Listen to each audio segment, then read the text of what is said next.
I can't believe that this adult has held on to this pain and these memories from school. And I was like, I've got to do something about this. Like, that's not cool. That's not cool for people walking out from our school system feeling less than because they can't spell, or, maybe their reading's not up to par. So I was like, oh, okay, this is where I'm going to head. I've got my teaching and I'm going to head into literacy.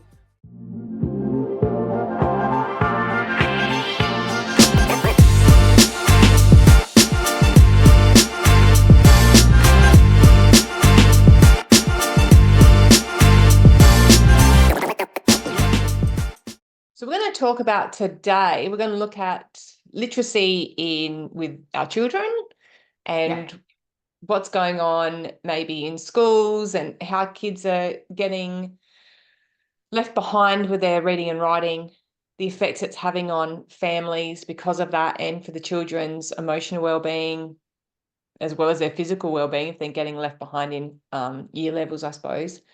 Yeah. But Sonia, this is what you've chosen to step away from teaching to focus on this. So tell us, what made you move away from teaching as a whole and just focus on literacy?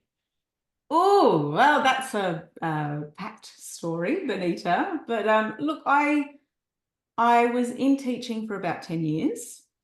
I was a mature age student. And I quickly, within, I suppose, the context of school, got pretty burnt out. I was feeling quite resentful and frustrated with the system. So still loved teaching, great connection with my students, worked with some amazing colleagues and have made good friends. But I was exhausted. I don't think you're alone there. Yeah.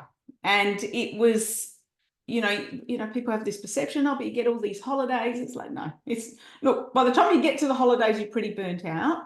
And then within the holidays, you're doing more work.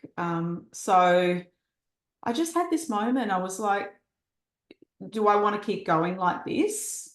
And the answer was clearly no. However, my sort of dilemma was, I'm a good teacher and I enjoy teaching. I love teaching. I've got great connection with my students.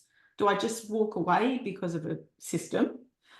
And then I was actually doing an NLP course, and the trainer was doing an example of a spelling technique, and the participant started crying, and she said, oh, look, I've always felt really dumb at school. I've always felt really, and I was like, oh my God, I can't believe that this adult has held on to this pain and these memories from school.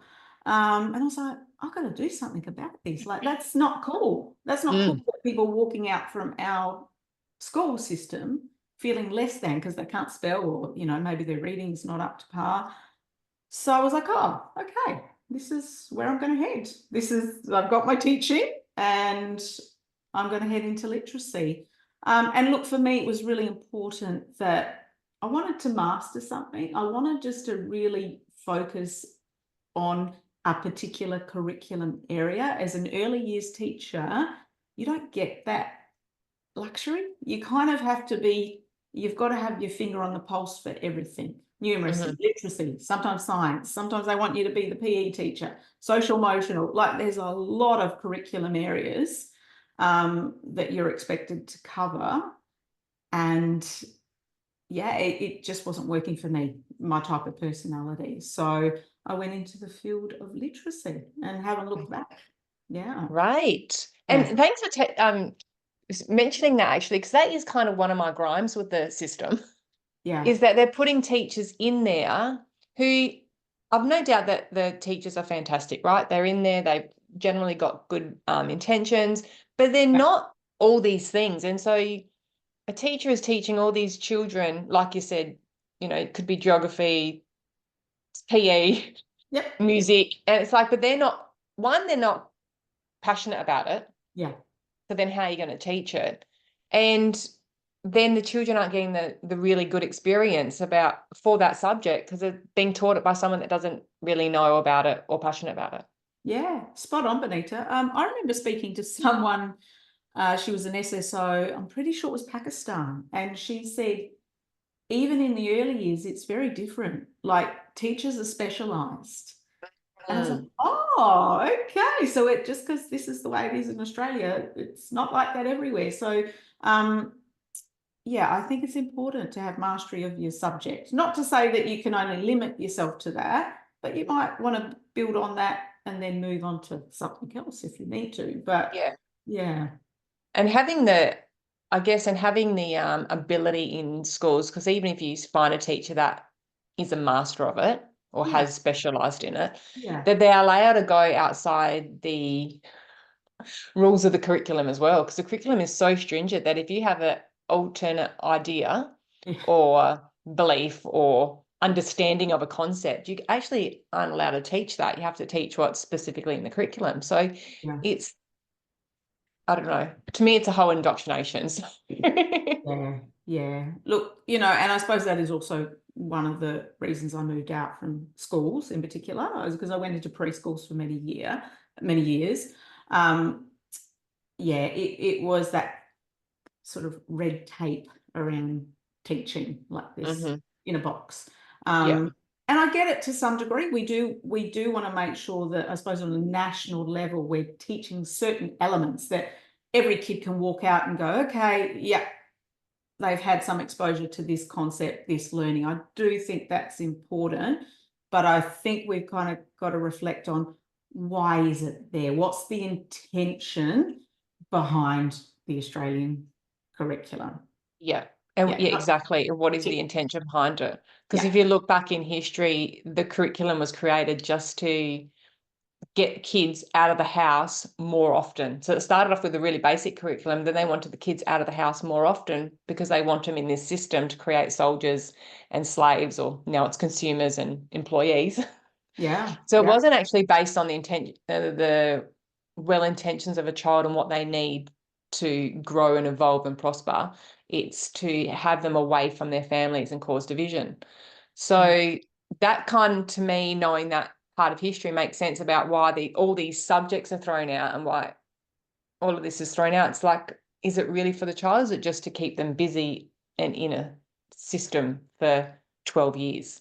yeah, yeah. And look, to be honest, one of the biggest shocks for me was how much were like how many subjects these poor kids, I'm talking from reception. It's like Yeah, crazy how many subjects these kids are meant to be exposed to. And it's like you're running from subject to subject. It's not a kind of natural flow. yeah. Well, that was my experience anyway back then. Hopefully things have changed. I've been out of the school system for a bit, but I don't think so. yeah, yeah, Stamped up. yeah, But yeah, it's crazy. I just don't. Even just being a student, like you don't even need to be a teacher.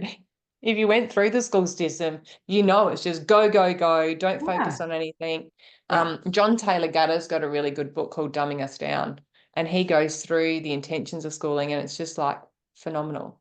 yeah. So yeah. You'll have to Anyway, have let's go back to literacy. yeah, And yes. that now you found your like what you feel would be so super helpful for children and just people to have this basic, it's a basic need, isn't it, to be able to read and write? It is a life skill. In my opinion, it's a human right. Mm. Everyone should be able to go out and read and spell. Mm. Like that's a no-brainer. And so if we're failing our kids, our future adults, yeah, we've got to look at what's happening because for me, how can a person participate fully in society Mhm. without that basic The skill of being, basics, yeah. yeah. But and it's not the same for everyone. I'm not talking about, everyone has to go to university. I'm just talking sometimes about functional access.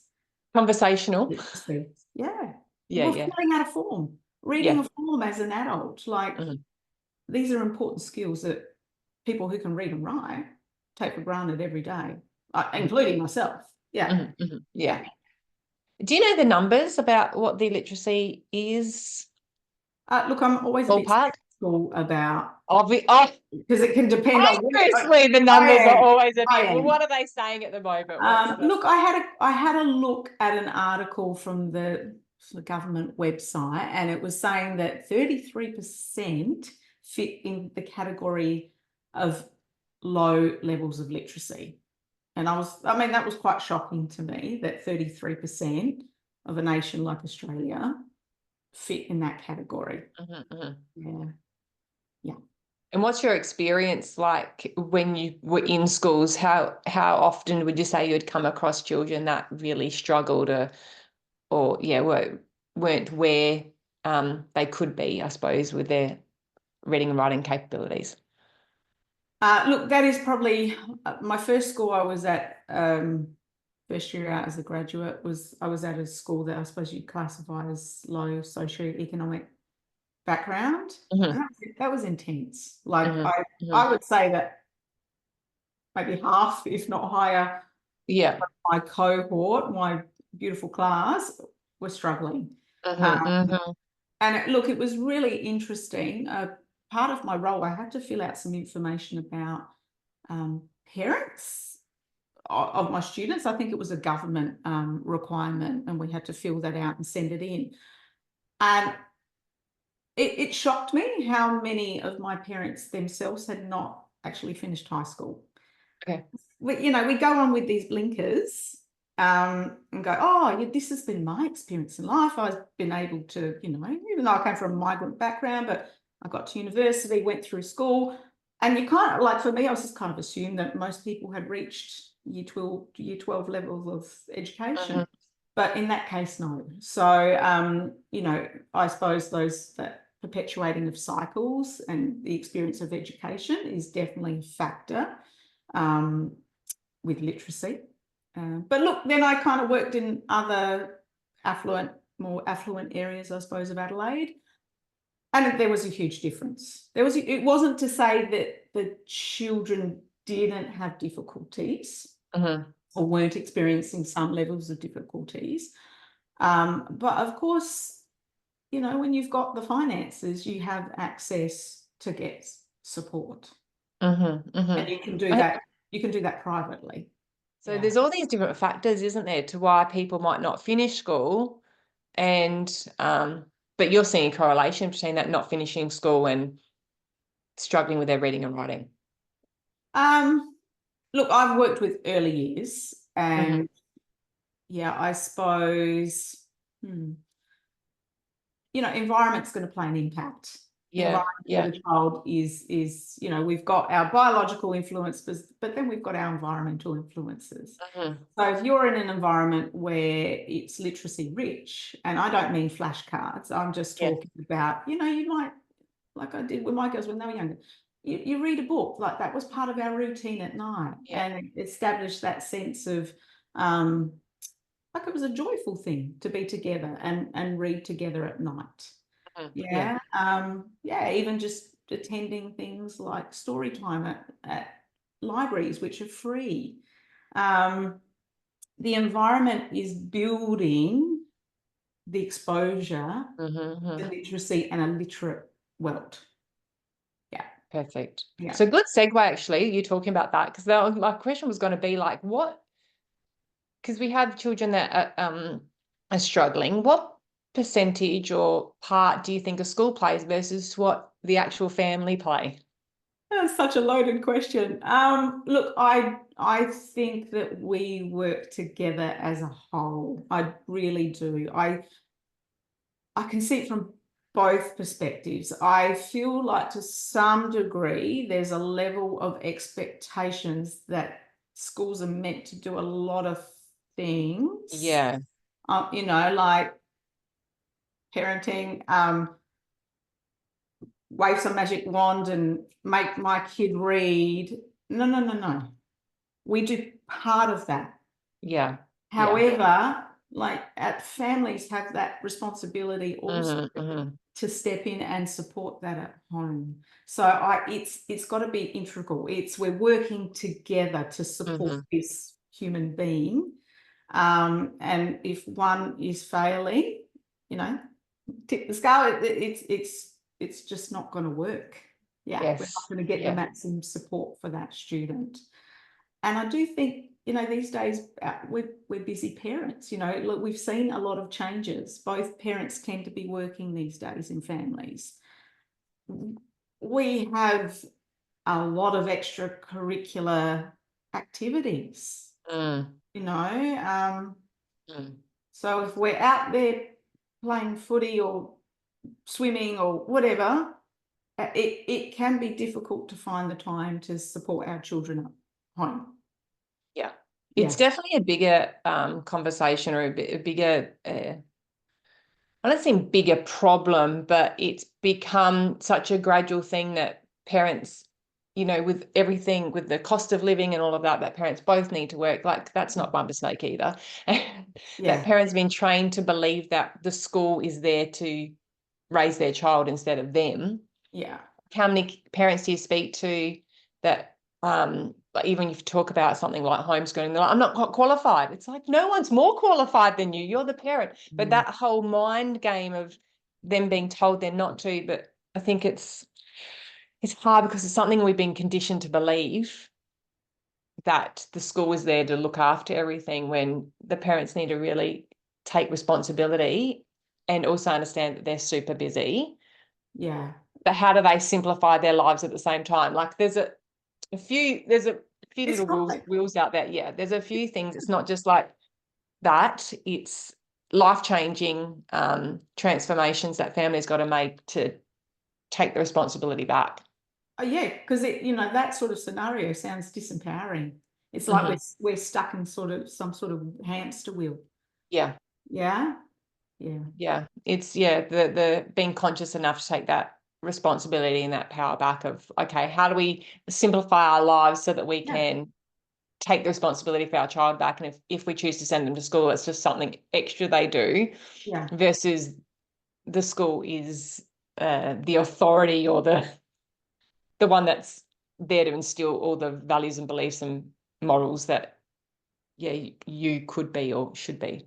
Yeah, you're spot on, Bonita. And look, I feel like, with my degree, once I got into teaching, I almost felt like I felt like times like I was a social worker, you know, because you're offering both to students they're coming into schools with a lot more needs, and we probably have a lot more awareness of social emotional support, you know, that a child is a whole child, not just an academic child, they're a whole child. But you know, you also provide a lot of support for parents and the things that they're going through.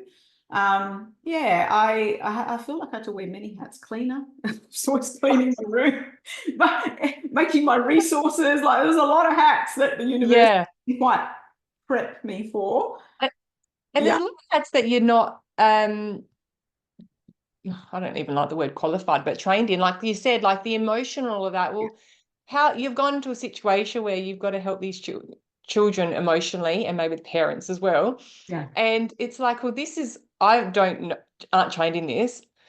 Many times people are not worked out their own stuff. Yeah. So they're not in a position to really pass on any information, and shouldn't be, because they're still healing their own traumas or whatever. And then we put them in a position as a teacher, and then ask them to pass on information or be able to deal with little children. Like, it's just, it's a recipe for a hot mess. Yeah. And look, I think most teachers would say to you, they're forever doing personal development courses and professional development courses, because of all the, I suppose, complexities and demands on the skills you need as a teacher. So I was always doing some sort of course, or I was reading some sort of book, or, you know, it was, But then you get to the practicality of it. And I've been in, when I was doing some of my workshops in the school, and this child is so upset. He's just lost his nonna, he's crying, but the teacher's got 30 children. Yeah. So it's like, you could even be emotionally able to do that, and then you've still got 30 kids. Yeah. That's really true, Bonita. So even with these tools, the practicality of implementing them, like it's just asking way too much, and it's setting. It just seems to me that we're setting people up to fail, and that system has been set up to not really work. Look, and I'm just thinking back to my first class. You might even go, okay, I'm just going to give this child 5 minutes and talk through, but then you might have like 5 other key players in that class, and like one's smearing, I don't know, putty all over the wall. Yeah, for me, I think ideally teachers need a lot more support in our classrooms. Yeah. Well, the system needs to complete overhaul. Yeah. I'm on that camp. I'm like, burn it all down. Let's start again because this ain't working. Yeah. And if we look at literacy, let's go back to literacy.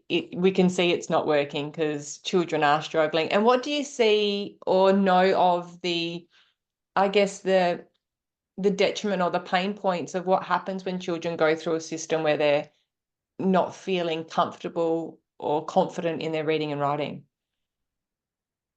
Well, a couple of examples. If you look at the prison system and the link between illiteracy and imprisonment, there's a very high correlation, because if you can't access, I suppose, legitimate work, then going to have to find some sort of way of creating funds. To survive. Yeah. Absolutely. Yeah. And some of those people in prison, we say prison, but some of these people were just trying to, many of them were just trying to actually survive. Look, I've worked with some older students. I worked with a boy who was 17 when I started working with him, and he was at about a year 1 level when I started working with him. Wow. But was he still in the school system? Yeah. How do you get through the school system though at level 1? That's my how? Yeah.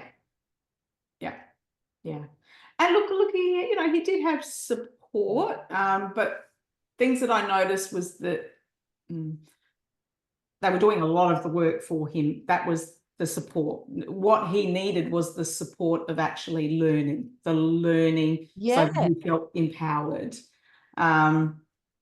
But if you can go through 11 or 12 years of school and not having year 1 level ability, I don't even know how what's our schools doing if that's I'm not saying responsible for that. I'm saying what's our schools doing to go, oh, you just keep on moving him through. Like that doesn't make any I don't know how that would happen. Yeah. On the flip side of that, I do want to say I've worked in many schools. And Bonita, I would say 98% of the teachers I work with, and you know what, including principals and leadership, they're passionate about teaching and their profession, and they genuinely care. I've no doubt. But I'm not even saying the teachers here. I'm saying the system. I'm talking about a system that is allowing that child to keep going, even though they're unable to. My thing is always with the system. I understand there's heaps of good people in there. It's just the system. Yeah. Wow. Okay. So look, but I've had some great other stories. I worked with a boy who, look, he had a lot of support, great family support, but had a lot of support when he was younger and with tuition. And then he wanted to get into the force, and he had a few, because he's got dyslexia, and he was adamant that he was going to get into the force. So he came and saw me I think he failed his first test, his written test. He came and saw me for about a year whilst he was doing year 12, and he got in, So I also hear those positive stories. Of course, of how support can impact a child. It's tricky as a teacher because you're working with this child in the moment, and they might be 8, they might be 9. And you're like, you're keeping this vision that one of these days they're going to be that adult that enters the world. But you don't often get to see what eventuated for that student. Touch it, let me know. Look, honestly, sometimes I do keep in touch because there's that genuine tap into that student and their future. Their care. Yeah. So what would you say are the biggest tools that if parents are watching and their children are struggling, what can parents do? Yeah. Oh, look, that's a huge question.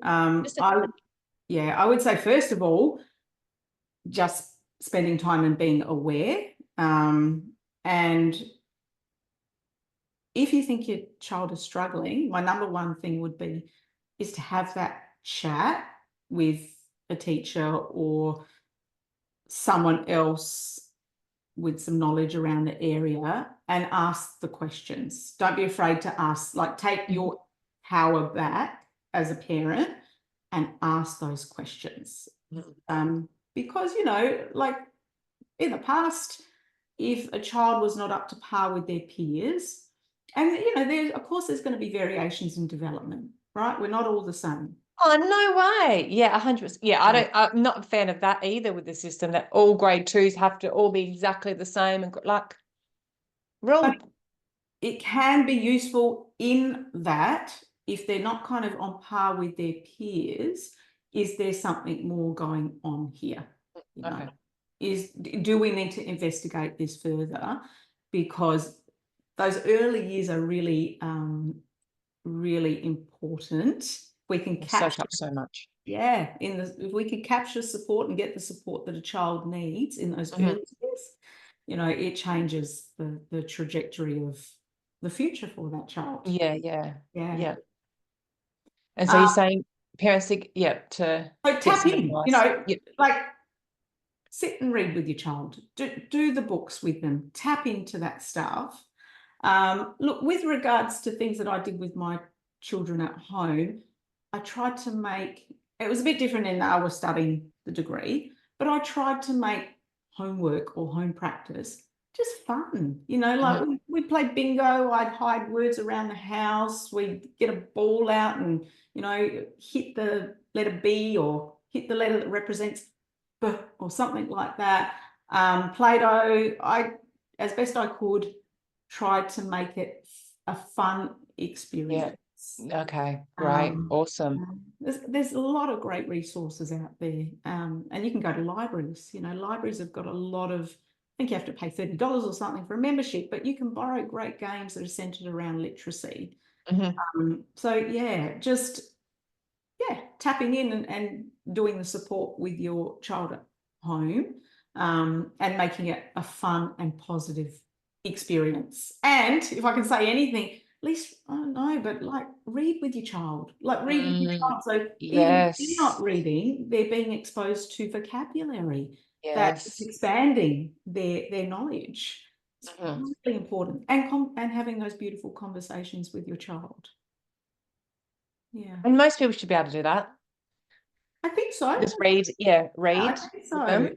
Yeah. Because what would you say to and go back to when you were at your course and you heard that lady say that she doesn't feel comfortable, confident reading, because you hear people say, I'm not good at maths, I'm not good at, these other subjects. What would you say to those parents and the children out there go, I'm just not good at reading and writing?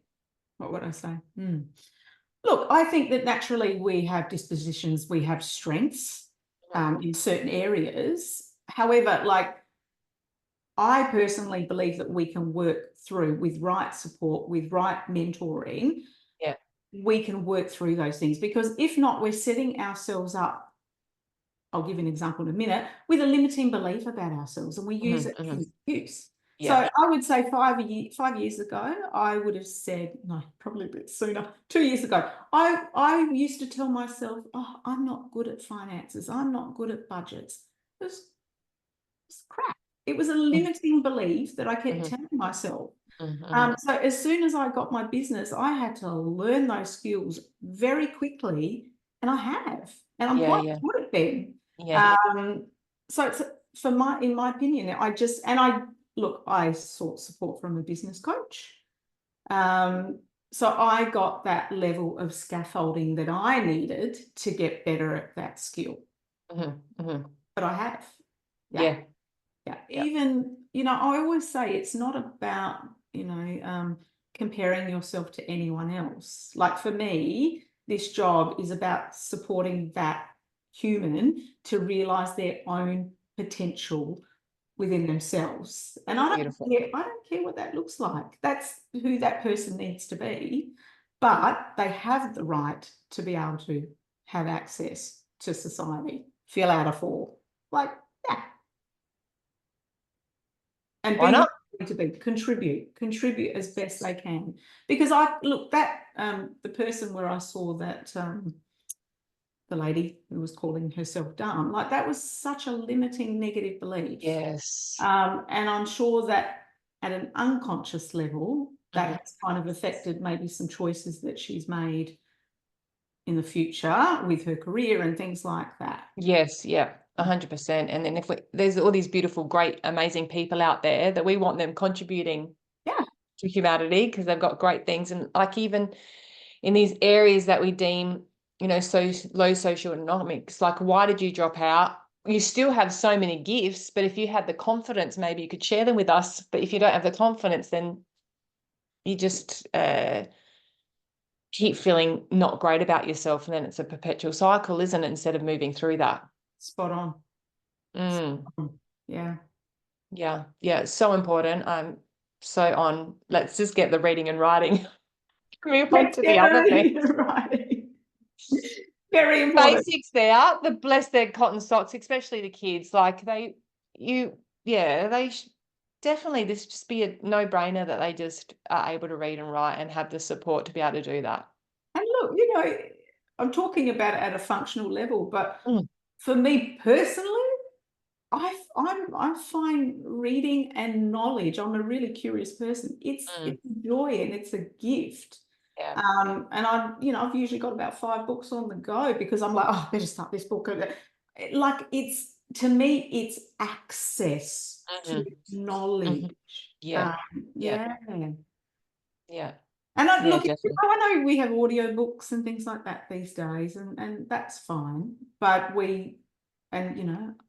however AI heads and spell checks, and this is an interesting time for us as human beings to navigate.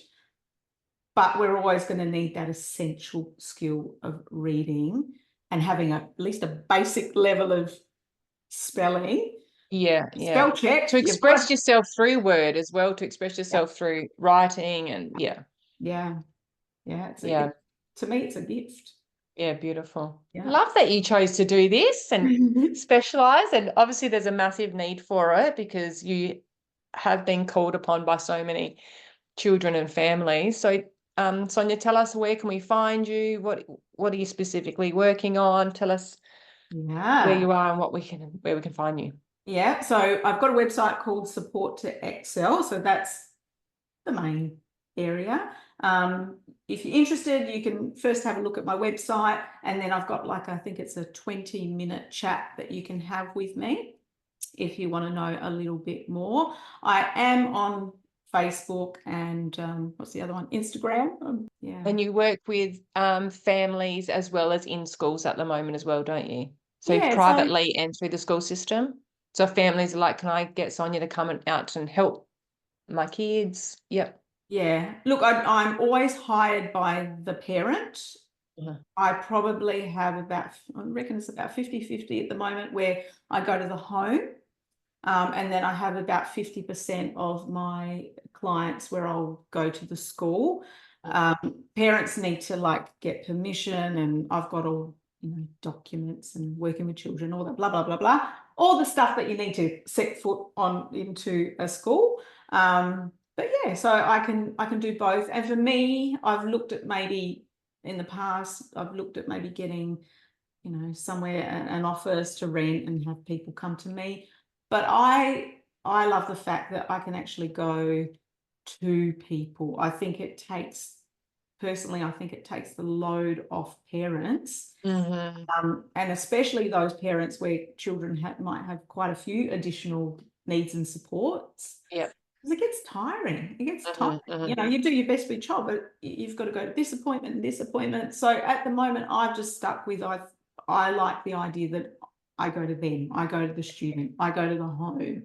And it actually gives me, I love it. I really love especially the home visits because you you get to know your families. Yeah, it's lovely. Yeah.